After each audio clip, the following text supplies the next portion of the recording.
Сетинни ый 19 күнә 2-нче хүрбе 2 сыл кеһә сәтте час.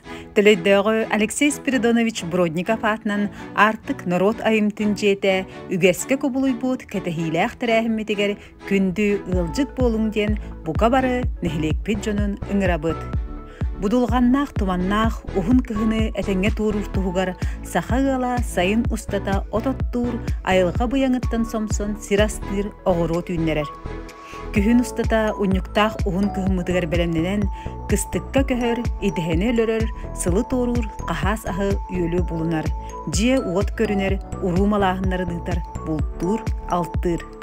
Күстәх кыстыкка белемнени үлете өмүри бүтүнен бука бары нехилек битигер олорор бар жоммутун терәһимитигер күтебит. Программага үрүләх час, әгәрдә кәнсер, фуршет, сүйүләх оню, онна үнкү бити киһәтә. Келин сылжың гылжыттаң.